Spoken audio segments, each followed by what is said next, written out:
आपको दुविधा 24 में के दोनों विधानसभा गए, में न क्या माया मिली न राम। ओके, सतीश के सिंह मेक यू पॉइंट। देखिए, एंड आई एम सॉरी मैं लेट आ रहा हूं। हाँ कोई बात नहीं, मैं कह रहा हूं 4 पॉइंट हैं मेरे। सबसे पहले तो सुधांशु जी ने कहा कि आरएसएस महाराष्ट्र में ही बनी।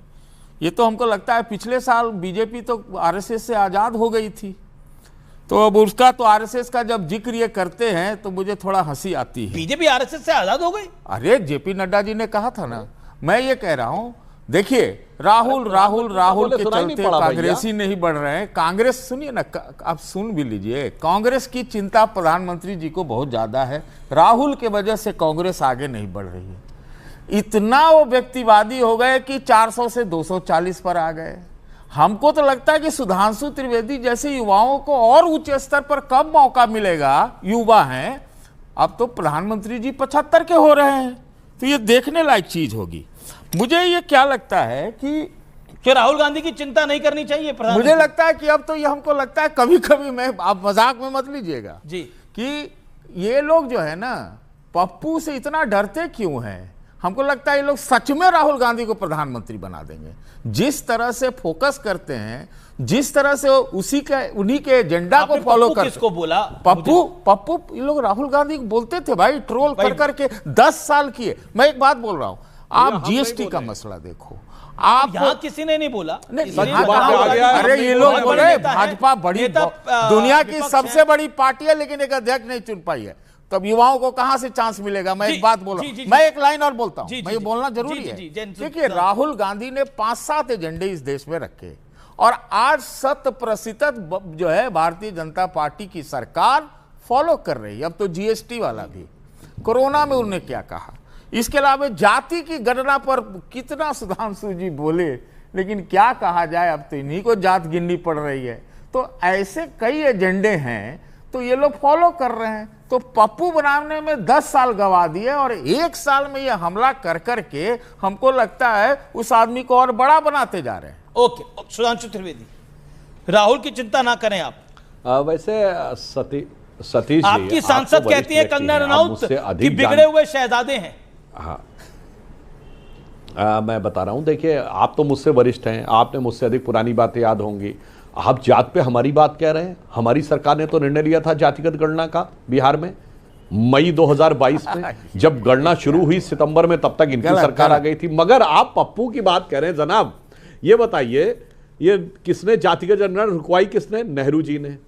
फिर ये नारा किसने दिया था? जात पे ना पात पे, इंदिरा जी की बात पे मोहर लगेगी हाथ पे जी। अब आप आइए 6 सितंबर 1990 को पॉलिटिकल कैरियर का सबसे बड़ा भाषण संसद के अंदर खड़े होकर राजीव गांधी ने दिया और उन्होंने कहा कि जाति की बात करना राम जैसे मैकडोनाल्ड के कम्युनल अवार्ड की तरह है, अंग्रेजों के विभाजित करने वाली बात है। भाई साहब, ये अपने खानदान का पप्पू कौन बना रहा है? ये बताइए, अपने खानदान का पप्पू कौन बना रहा है? आप इस जंग की बात कहते हैं, मैंने किसी के लिए प्रयोग नहीं किया, आपने कहा था तो मैंने उसके काउंटर में कह दिया। मैं तार्किक उत्तर आप ही से ले लेता हूं। एक बात सुना, नहीं एक सेकंड, अगर कोई मौका दिया जाए। अरे बोलिए सतीश। मैं चलिए आप बोलिए, आप पूछ लीजिए समय, सॉरी आप बोलिए, आप पूछिए। ओके सतीश जी बोलिए। मैं तो ये कहता हूं, आप पूछ लीजिए। देखिए अगर सीरियस डिस्कशन करना चाहते हैं तो मैं एक ही क्वेश्चन पूछ देता हूं कि भाई समय समय पर चीजें बदलती है, नीति बदलती है, तो हम क्या बोलते हैं? अगर अडवाणी जी ने जाके जिन्ना के मजार पर मत्था टेक दिया तो क्या आप उनको मानते हैं? यस और नो? अप्रूव करते हैं? तो अडवाणी जी ने तो उसी त्यागपत्र भी देना पड़ गया। यही मैं कह रहा हूं। सही है, अडवाणी जी ने त्यागपत्र, मगर अंतर क्या है? सुनिए, एक मिनट। हाँ, तो हमारी पार्टी में विचारधारा से अडवाणी जी का जो महान योगदान था, परंतु उसके उपरांत भी उन्होंने इस विषय के ऊपर त्यागपत्र दे दिया।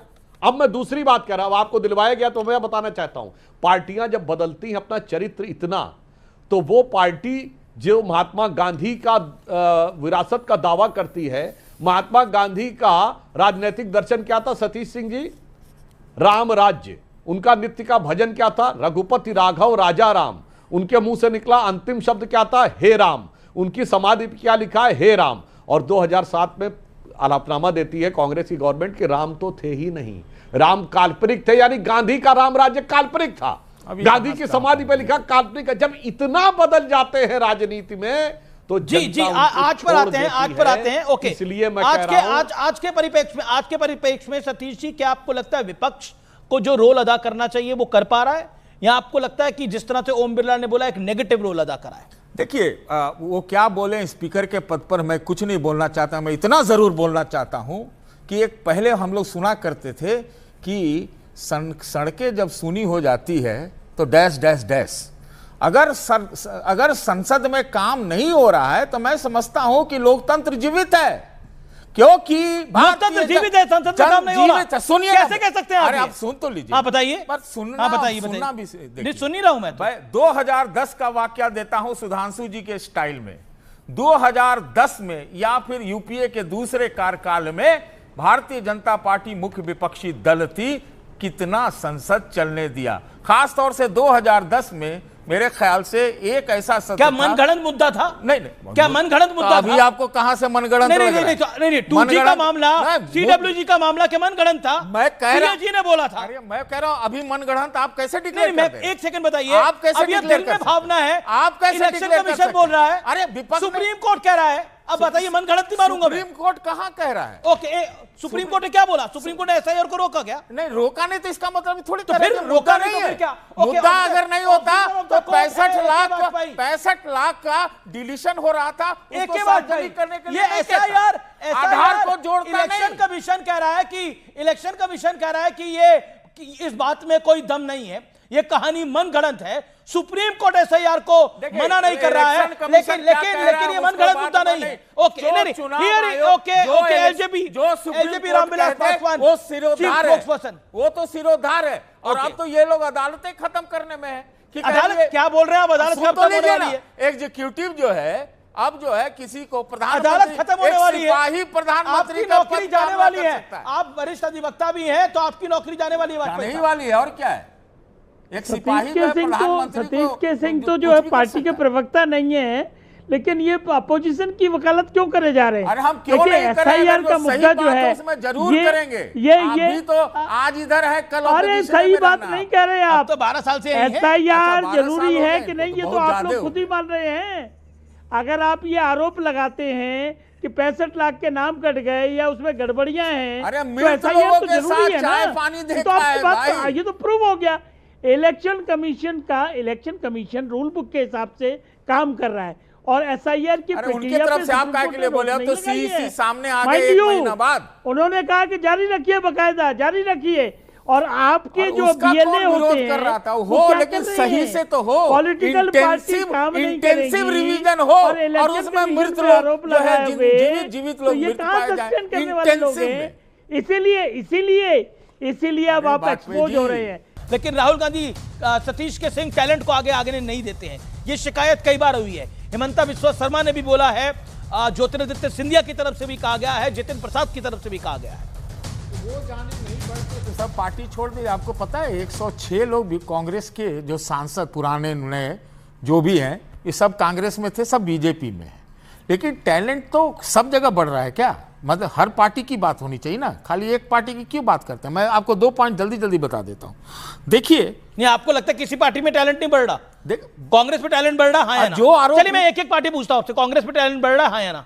मैं नहीं जानता हूं। बीजेपी में टैलेंट बढ़ रहा है? मैं नहीं जानता हूं, लेकिन टैलेंट आरजेडी में टैलेंट बढ़ रहा है? मैं कह रहा हूं आरजेडी में टैलेंट बढ़ रहा है। देखिए टैलेंट समाजवादी रहेगा, वो बढ़ जाएगा। देखिए थरूर कैसे बढ़ रहे हैं। शिवसेना उबाटा में टैलेंट बढ़ रहा है? मैं नहीं जानता। आनंद में यही है, संजय राउत को 3 टर्म मिल गई है। ओके चलिए मैं एक